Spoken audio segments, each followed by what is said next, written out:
हमें अपने बच्चों को ताड़ना है, हमें अपने बच्चों को देखना है, हमें इन्हें खुद पकड़ के अच्छी मजालस में लेकर के जाना है। और सुनो, मेरे हबीब पाक सल्लल्लाहु अलैहि वसल्लम ने कितनी पाबंदी फरमाई।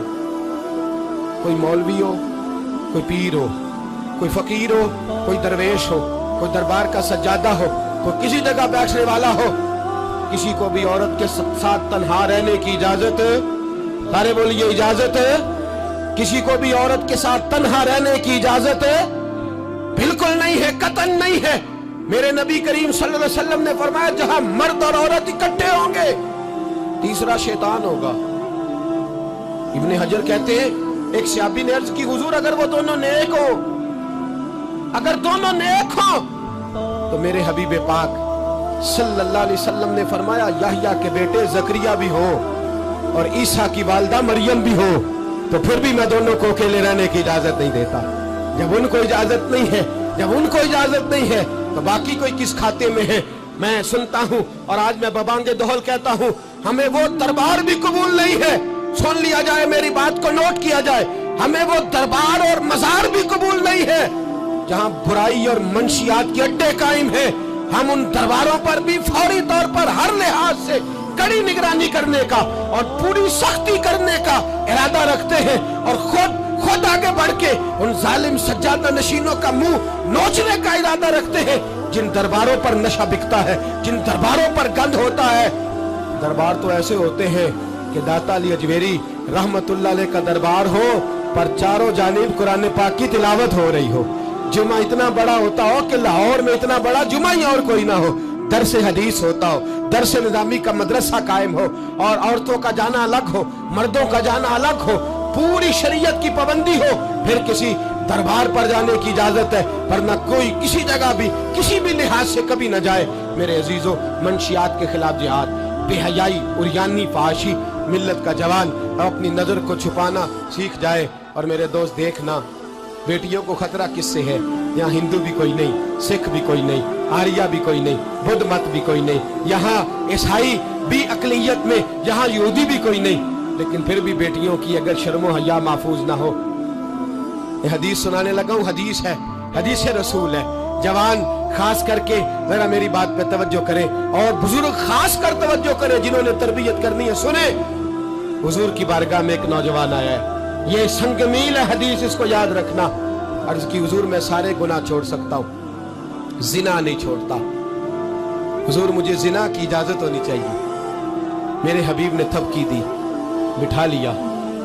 मैं कहता हूँ हुजूर ने गुनाहगारों को मुआशरे से काटा नहीं, उनकी तरबियत फरमाई है, उनकी तरबियत फरमाई है, उनको करीब फरमाया। मेरे हबीब करीम सल्लल्लाहु अलैहि वसल्लम ने फरमाया इधर आप बैठ जा, बैठ गए। हुजूर ने फरमाया तू पसंद करता है तेरी माँ के साथ कोई बदकारी करे? हुजूर नहीं, फरमाया तू पसंद करता है तेरी बेटी के साथ कोई बदकारी करे? या रसूलल्लाह मैं आंखें निकाल दूंगा। हुजूर ने फरमाया तू पसंद करता है तेरी बहन के साथ? हुजूर मैं काट डालूंगा वो हाथ जो मेरी बहन की तरफ उठेंगे। फरमाया तू पसंद करता है कि तेरी खाला, फूफी, ममानी की तरफ कोई ऐसी हरकत करे? हुजूर मैं काट के रख दूंगा उन लोगों को जो बात भी करेंगे। मेरे हबीब ने फरमाया अच्छा, जिसके साथ तू बदकारी की इजाजत मांग रहा है वो किसी की माँ नहीं लगती, वो किसी की बहन नहीं लगती, वो किसी की बेटी नहीं होगी? याद रखे, मुल्ला जलालुद्दीन रूमी 1, इमाम गजाली 2, आला हजरत फाजले बरेलवी 3, बुजुर्ग मुतफिका तौर पर लिखते हैं, फरमाते हैं जो गंद के साथ दूसरे घर में ताड़ता है वो अपने घर की खैर मना ले, जो गंदी नजर दूसरों पे रखता है वो अपने घर की खैर मना ले।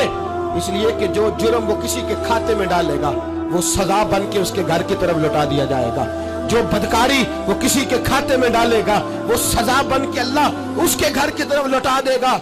अगर अपने घर को पाक रखना चाहते हो तो दूसरों की तरफ पाक नजर रखनी शुरू कर दो। अगर चाहते हो कि तेरा घर अजीब मामला है ना, बेटे को तो पसंद की शादी की इजाजत है तो बेटी को इजाजत क्यों नहीं? अगर तेरा बेटा पसंद की शादी करेगा तो याद रखना, फिर जब किसी की बेटी ये लफ्ज बोलती है फिर इज्जतों के जनाजे निकलते हैं, फिर उरियानी फहाशी का जो है वो कलक लगता है माथे पर। फिर याद रखना चारों जानिब से रुसवाइयां तेरा नसीबा होती है। अगर तू बेटी को रोकना चाहता है तो बेटे का हाथ पकड़, अगर तू बेटी को साफ रखना चाहता है तो बेटे को शर्म हया की चादर उड़ा। अगर तू बेटियों के किरदार की हिफाजत करना चाहता है तो पहले बेटे को पाबंद शरीयत बना, पहले इसकी तरफ देख। मेरे दोस्तों, ये 5 चीजें हमारा बुनियादी नुक्ता है। एक तो अमीर गरीबों की तहकीर करना छोड़ दे, दूसरा गरीब अमीरों से मांगना छोड़ दे, तीसरा इज्जत के साथ जीना सीखे। हमें हर हाल में सूद से, हराम पैसे से बचना है। चौथा, हर तरफ मंशियात फैली है, हमें इसके खिलाफ जिहाद करना है। पांचवा, बेहयाई और यानी फहाशी गली गली नगर नगर निकल करके इसके खिलाफ हमने बोलना है। मुझे मेरे साथी कहते हैं नौजवान महफिलों में आना छोड़ गए, वो कहते हैं हजरत साहब के सारे मौज़ूआत ही हम पे होते। चंद दिन पहले मैं कल्लर सजदा गया, मैं दूर के इज्तिमा नहीं देता, सफर नहीं कर पाता, मेरे पैरों में दर्द होता है, करीब करीब रहता हूँ। उन लोगों ने बड़ा इसरार किया तो मुझे जाना हुआ। मैं जब वहाँ पहुँचा, कुछ देर मैंने बात की तो मेरे ख्याल में यही था कि जवान नौजवान कहाँ बात को सुनते हैं, ये थोड़ी मेरी बात को सुनेंगे। मैंने इरादा किया, थक भी बड़ा गया कि 20-25 मिनट बात करूंगा। 3-4 नौजवान मेरे सामने बैठे थे। अभी मैंने मुस्तफ़ा की हदीस का रंग छेड़ा ही है। छम छम उनकी आंखों से आंसू बरसने लगे, छम छम। अल्लाह की कसम, मिंबर रसूल पे बैठा हूँ, मैं अपने अंदर शर्मिंदा होने लगा। मैंने कहा यार, तू कहता था नौजवान बात नहीं सुनते, तेरी मिल्लत का जवान, उसे किसी ने बात सुनाई नहीं, शायद तू उस तक बात पहुंचा ही नहीं सका।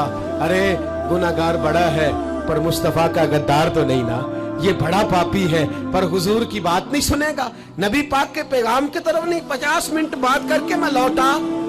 एक हफ्ते में इतने मुझे उन्होंने फोन किए, इतने फोन करने लगे, जैसे तैसे भी हो आप दोबारा आइए, मुझे जुमेरात को दोबारा वहां जाना है। वो कहने लगे जौन सा वक्त कहेंगे हम रखेंगे, लेकिन खुदारा हमें सिर्फ मंशियात का नशा किसी ने लगा दिया है, इश्क मजाजी का गंदा नशा किसी ने लगा दिया है। कोई ऐसा मिले जो हमें रसूलुल्लाह के इश्क का नशा भी लगा दे, कोई मिल जाए ऐसा। अगर कोई शुएब आए, मुजस्सर कोई आए जो हमारे सीने से रगड़े। मेरे दोस्त, मिल्लत का जवान जब नेक होता है तो फिर हजरत बिलाल हबशी की राहों का मुसाफिर होता है, फिर हजरत फारूक आजम को आइडियल बनाता है, फिर सैयदना मौला अली शेर खुदा की जानिब देखता है। और मिल्लत का जवान जब मुजाहिद बनता है तो फिर इमाम हसन और इमाम हुसैन की यादों को ताजा करता है। वो कभी इल्मुद्दीन बन जाता है, कभी आमर चीमा बन जाता है, और कभी मुमताज हुसैन कादरी की शक्ल में सामने आ जाता है। वो डट जाता है, वो डट जाता है। मिल्लत के जवान, तेरे सीने से अब रसूल करीम सल्लल्लाहु अलैहि वसल्लम की मोहब्बत को खींचा जा रहा है। तुझे वापस आना है, अपने सीने को बेदार करना है, और तुझे आलम कुफर को बताना है कि शराब पीने वाला ही सिर्फ तुम्हें देखा है, तुमने कभी दुरूद पढ़ने वाला नौजवान भी देखना चाहिए। तुमने औरत को सारी रात फोन करने वाले जवान की दास्तानें तो सुनी है। अब हम तुझे वो वाला जवान